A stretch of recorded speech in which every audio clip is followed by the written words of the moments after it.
बहुत बहुत स्वागत है प्यारे बच्चों आप सभी का आज की इस वीडियो में। और आज की इस वीडियो में हम डिस्कस करेंगे क्लास 10th का आपका साइंस यानी कि विज्ञान का जो सब्जेक्ट है बच्चों, इसी के सिलेबस के बारे में। और ये सिलेबस 2026 और 27 के आपके जो मिड टर्म के एग्जाम होंगे, जिसे आप टर्म 1 या फिर फर्स्ट टर्म भी कह सकते हो, इसके लिए। ठीक है। और इस वीडियो में हम साइंस का सिलेबस तो देखेंगे ही, बल्कि सिलेबस के साथ साथ ये भी जानेंगे कि जितने भी चैप्टर आपके एग्जाम में आने वाले हैं उन चैप्टर्स के इंपॉर्टेंट टॉपिक्स क्या हैं, यानी कि चैप्टर के अंदर क्या पढ़ना है। ठीक है। और ये वीडियो हिंदी मीडियम और इंग्लिश मीडियम दोनों के लिए रहने वाली है, तो कंप्लीटली जरूर देख लेना। अच्छे से आपको सारा का सारा सिलेबस यहाँ पे समझा दिया जाएगा। कोई भी कोई क्वेश्चन डाउट हो सिलेबस के बारे में तो ये रही मेरी इंस्टाग्राम की आईडी, और चाहे तो कमेंट बॉक्स में भी आप मुझसे पूछ सकते हो। ठीक है। और हाँ, क्लास 10th का टेलीग्राम ग्रुप सारे बच्चे जरूर ज्वाइन कर लेना, लिंक आपको डिस्क्रिप्शन में मिल जाएगा। बाकी वीडियो अच्छी लगे तो लाइक शेयर, चैनल को सब्सक्राइब जरूर कीजिए। ठीक है, स्टार्ट करते हैं बच्चों।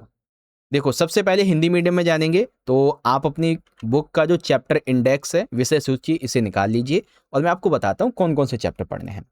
तो सबसे पहले आपको चैप्टर नंबर 1 पढ़ना है बच्चों, जिसका नाम है रासायनिक अभिक्रियाएं एवं समीकरण। फिर रहेगा हमारा चैप्टर नंबर 2 अम्ल क्षारक एवं लवण। उसके बाद चैप्टर नंबर 3 धातु एवं अधातु। फिर चैप्टर नंबर 5 पढ़ेंगे हम बच्चों जैव प्रक्रम। और चैप्टर नंबर 9 रहेगा हमारा प्रकाश परावर्तन तथा अपवर्तन। चैप्टर नंबर 10 मानव नेत्र तथा रंग बिरंगा संसार। और सबसे आखिर में चैप्टर नंबर 13 हमारा पर्यावरण। ठीक है। तो कुल मिला के हमें कितने चैप्टर पढ़ने हैं बच्चों? Chapter 1 2 3 4 5 6 7, 7 chapter.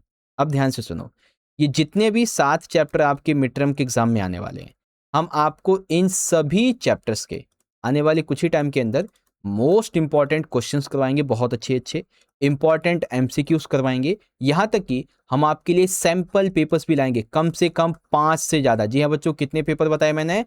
5+ important sample paper, और वो भी कंप्लीट सॉल्यूशन के साथ में। तो सारे बच्चे जरूर हमसे ज्वाइन बने रहना, तैयारी अच्छी करवाई जाएगी आपकी। वैसे ही इंग्लिश मीडियम में यहाँ पे देख लेंगे कंटेंट्स यानी कि चैप्टर इंडेक्स है। तो चैप्टर 1 रहेगा हमारा chemical reactions and equation. Chapter 2 होगा acids base and salts basically. Chapter 3 होगा metals and non metals. Chapter 5 life process. Chapter 9 light reflection and refraction. और chapter 10 the human eye and the colourful world. And the last one that is 13 our environment. Okay, topic 1 तो complete हो गया हमारा syllabus के बारे में, chapters के बारे में। अब बात करते हैं सेकंड टॉपिक की, that is chapter wise important topics, chapter के ओवरव्यू के बारे में। क्या है आखिरकार इन चैप्टर्स में? तो आओ बच्चों एक एक करके समझते हैं। तो देखो, सबसे पहले हम चैप्टर 1 की बात करेंगे। चैप्टर 1 जो है हमारा रासायनिक अभिक्रिया एवं समीकरण। इस चैप्टर के अंदर आपको विभिन्न प्रकार की रासायनिक अभिक्रियाओं के बारे में पढ़ना है। ठीक है।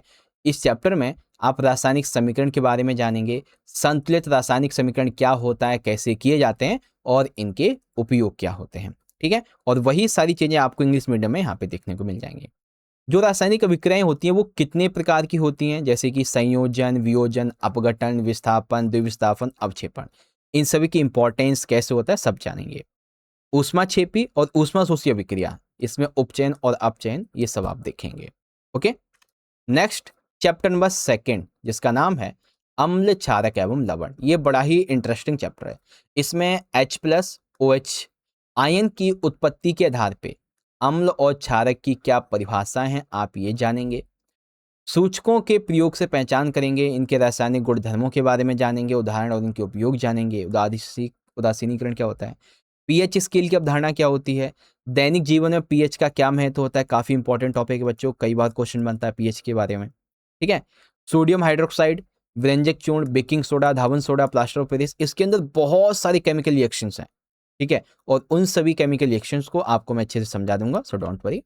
अब यही आपका चैप्टर जो है इंग्लिश मीडियम में, इसके टॉपिक्स आप यहाँ से देख सकते हैं। ठीक है। अब आता है चैप्टर नंबर 3। ये चैप्टर धातु और अधातु, देखने में तो काफी छोटा लग रहा है और है लेकिन इंपॉर्टेंट। क्या है इसके अंदर? इसके अंदर आप जानेंगे कि धातु और अधातु जो है इसके गुणधर्म क्या होते हैं, प्रॉपर्टीज क्या होती है बच्चों, मेटल और नॉन मेटल्स की। सक्रियता श्रेणी, जिसमें आयनिक यौगिकों का निर्माण, उनके गुणधर्म के बारे में जानेंगे।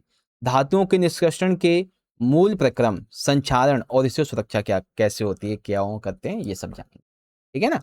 और यही चीजें इंग्लिश मीडियम में, ये देखिए। अब देखते हैं चैप्टर नंबर 5, जिसका नाम है बच्चों जैव प्रक्रम सजीव, यानी कि लाइव प्रोसेस लिविंग बीइंग।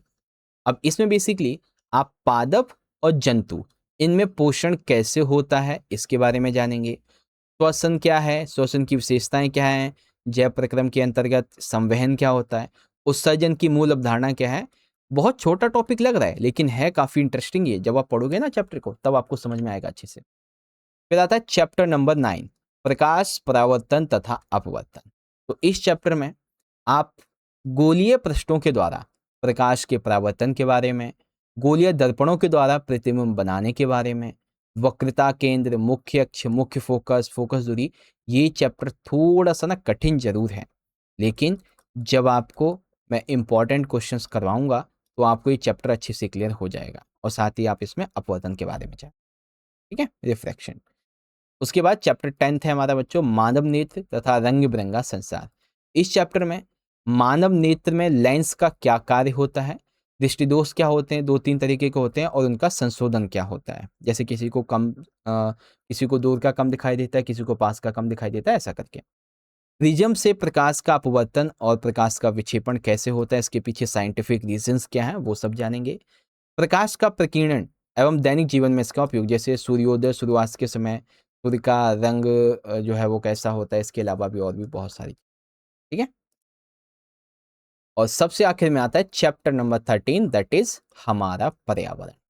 अब इसके अंतर्गत आप पारितंत्र और पर्यावरणीय समस्याओं के बारे में जानेंगे। ओजोन परत का अपक्षय क्यों हो रहा है, क्या रीजंस हैं इसके, कैसे कम किया जा सकता है, रोका जा सकता है। उत्पादित कचरा और उसका निपटान कैसे कर सकते हैं, जैव निम्नीकरण एवं अजैव निम्नीकरण पदार्थ क्या होते हैं, ये सब आप इसमें जानेंगे, ठीक है बच्चों। तो ये है आपका कंप्लीट सिलेबस, और जो भी इंपॉर्टेंट टॉपिक्स थे वो भी मैंने आपको बता दिए हैं। तो कुल मिला के आपको पता चल गया है कितने चैप्टर पढ़ने हैं बच्चों। टोटल आपको 7 चैप्टर पढ़ने हैं। हिंदी मीडियम में यहाँ पे देख सकते हैं और इंग्लिश मीडियम में आप लोग यहाँ पे देख सकते हैं, ठीक है ना। 7 चैप्टर पढ़ने और इंपॉर्टेंट टॉपिक्स हैं वो भी मैंने आपको अच्छे से बता दिए हैं। एंड आई होप आपको अच्छी चीज़ें, अच्छे से सारी चीज़ें समझ में आ गई होंगी। चलो बच्चों, आज की इस वीडियो को यहीं पे एंड करते हैं। वीडियो अच्छी लगी है आपको तो लाइक, शेयर और कमेंट जरूर कीजिएगा, और चैनल को सब्सक्राइब जरूर कर लेना। और ये मेरी इंस्टाग्राम की आईडी है, आप चाहो तो फॉलो मैसेज कर सकते हो। बाकी हाँ, क्लास 10th के लिए टेलीग्राम ग्रुप सारे बच्चे जरूर ज्वाइन करना, इंपॉर्टेंट नोट्स PDF और अपडेट के लिए, ठीक है। और एक चीज़ जो कि आपके लिए इंपॉर्टेंट है कि यहाँ पे आई बटन के अंदर आपके क्लास 10th के ऑल सब्जेक्ट का आपका जो मिड टर्म का सिलेबस है एक प्लेलिस्ट में ऐड कर दिया मैंने, वहाँ से जाके जरूर चेकआउट कर लेना, ठीक है। चलो बच्चों, मिलते हैं नेक्स्ट सेशन में अगली वीडियो में। तब तक के लिए पढ़ते रहिए, ख्याल रखिए अपना। बहुत बहुत धन्यवाद। जय हिंद, जय भारत, वंदे मातरम।